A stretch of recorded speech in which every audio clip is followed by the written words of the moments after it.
আল্লাহ পাক বলেন ওয়া ইযা সাআলাকা ইবাদি আন্নী ফাইন্নী করিব, আমার বান্দারা হে নবী যদি তোমাকে জিজ্ঞাসা করে আমার সম্পর্কে তাদেরকে জানিয়ে দিও যে আমি কাছে আছি। সুবহান, কোথায় আছি? খুবই কাছে। উজিবু দাওয়াতাদ দাঈ ইযা দাআন, যখন দোয়াকারী দোয়া করে আমি তার দোয়া শুনি। কে শুনে? কবরের শয়িত মানুষ শুনে? হ্যাঁ, ওই মাজারে গিয়ে শুনে? অমুক বাবা তমুক বাবা শুনে? কে শুনে?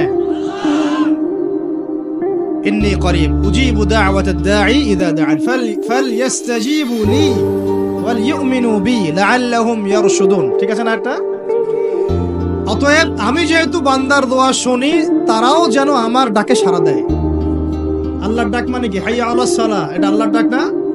যাকাত ফরজের ডাক, যাকাত দিবে, আল্লাহ পাক আহ্বান করছেন না? রমাদান মাস এসেছে, রোজা রাখো, কার আহ্বান এগুলো? আমি যখন ডাকবো সেও যেন আমার ডাকে সাড়া দেয়।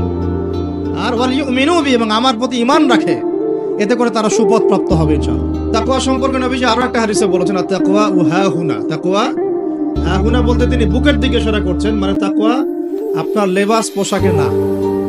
আমি পাগড়ি জুব্বা পরে বসে আছি মানে এই না যে আমি আপনার চেয়ে বেশি মুত্তাকি, যদিও এটা তাকওয়ার পোশাক।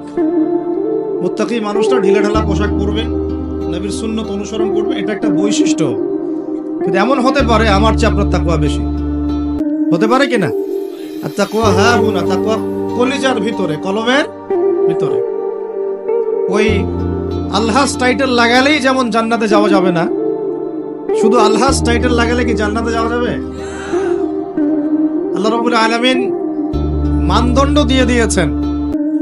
মানদণ্ড, কে ভালো আল্লাহর কাছে, কে সম্মানিত, এটার মানদণ্ড আল্লাহ দিয়ে দিয়েছেন। ইন্না আকরামাকুম ইনদাল্লাহি আতকাকুম, তোমরা যত মানুষ পৃথিবীতে আছো তোমাদের মধ্যে আল্লাহর কাছে সবচেয়ে মকবুল, সম্মানিত, মর্যাদাবান মানুষ তারাই যারা এই তাকওয়ার পরীক্ষায় পাস করেছে।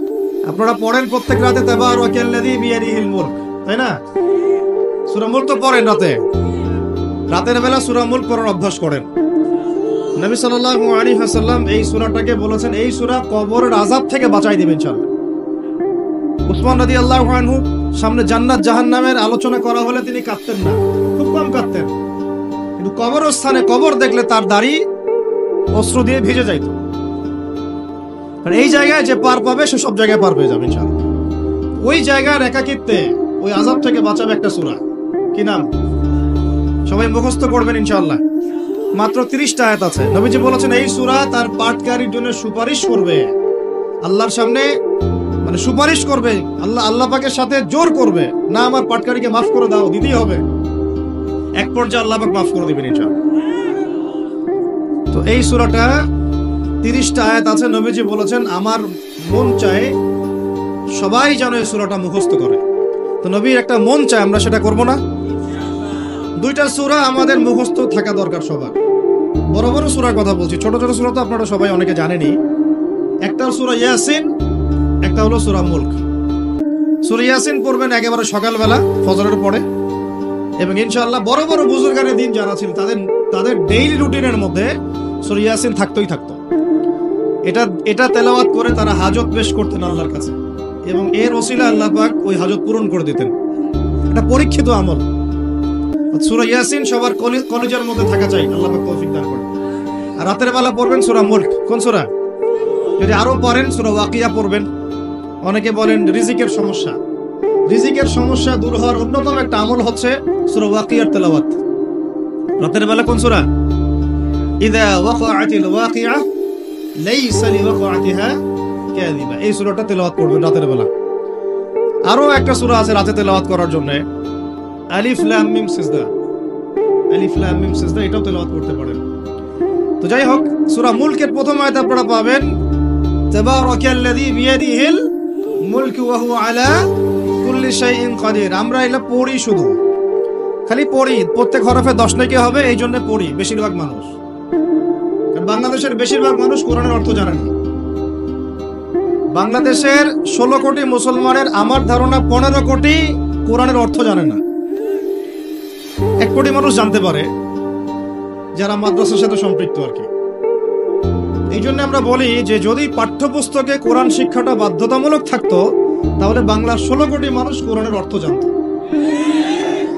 এই কাজটা কি খারাপ হতো না ভালো হতো? 3 শ্রেণীর মানুষের দোয়া ফেরত দেওয়া হয় না, জানেন তো হাদিসটা? এক শ্রেণী হচ্ছে রোজাদার, আরেক শ্রেণী হচ্ছে মুসাফির, আরেক শ্রেণী ওই যে মাজলুমের দোয়া, এটা বিফল যায় না। আরো এক শ্রেণী আছেন অন্য হাদিসে, পিতা মাতার দোয়া সন্তানদের জন্য, এটা আল্লাহ পাক ফেরত দেন। আমরা যারা পিতা মাতা হয়েছি সন্তানদের জন্য বেশি বেশি দোয়া করবেন, আল্লাহ পাক তৌফিক দান করুন। তাবারাকাল্লাযী, বরকতময় সেই সত্তা, মহা পবিত্র মহা বরকতময় সেই সত্তা। কোন সত্তা? বিয়াদিহিল মুলক, যার হাতে আছে সার্বভৌমত্ব। মুলক মানে কি? রাজত্ব, ক্ষমতা বা সার্বভৌমত্ব। রাজত্ব, ক্ষমতা বা সার্বভৌমত্ব, 3টা শব্দ বললাম। ডিকশনারিতে চেক করে দেখেন মুলক শব্দের অর্থ কি। আবার বলতেছে তাবারাকাল্লাযী, বরকতময় সেই সত্তা, মানে কে? মহাবিশ্বের একমাত্র স্রষ্টা আল্লাহ রাব্বুল আলামিন। তিনি বরকতময়, বিয়াদিহিল মুলক, যার হাতে কি আছে? রাজত্ব অথবা ক্ষমতা অথবা সার্বভৌমত্ব, বা ইংরেজি দিয়ে বললে আমরা বলি সভরেন্টি। কি বলি? সভরেন্টি। ওয়া হুয়া আলা কুল্লি শাইইন কাদির, এবং আল্লাহ পাক সমস্ত বিষয়ের উপরে কি? কর্তৃত্বশীল, ক্ষমতাবান।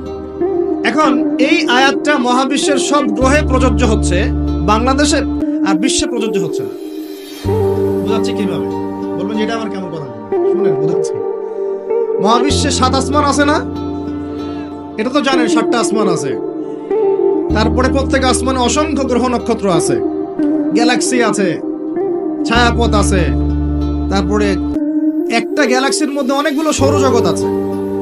ওই একটা গ্যালাক্সির অসংখ্য সৌরজগতের কোনো একটা সৌরজগতের বাসিন্দা হচ্ছে আমরা। ওই সৌরজগতের মধ্যে এই যে আমাদের 10টা 12টা গ্রহ আছে, সেই গ্রহের কোনো একটা গ্রহের, কোনো একটা দেশের, কোনো একটা কি জেলার, কোন একটা শহরের কোন একটা মাঠে বসে আপনি এখন এই বয়ান শুনতেছেন। কথা বুঝতে পারতেছেন? আর পুরো মহাবিশ্ব 7 আসমানে নবী সাল্লাল্লাহু আলাইহি ওয়াসাল্লাম বলছেন, মেরাজের রাতে আমি দেখেছি একটা বিঘত, এতটুকু বিঘত মানে 1 টক্কর জায়গা ফাঁকা নাই যেখানে আল্লাহর কোনো ফেরেশতা দাঁড়িয়ে বসে বা সেজদারত অবস্থায় আল্লাহর ইবাদত করতেছে না। তাহলে পুরো মহাবিশ্বে কার রাজত্ব চলতেছে? এখন এই পৃথিবীর দিকে তাকান, আমরা বললাম তাবারাকাল্লাযী বিয়াদিহিল মুলক, আল্লাহর হচ্ছে সার্বভৌমত্ব, ক্ষমতা কার? আল্লাহর। কিন্তু এখন জমিনের দিকে আপনি তাকান, এই বিশ্বের সার্বভৌমত্ব চলতেছে জাতিসংঘের।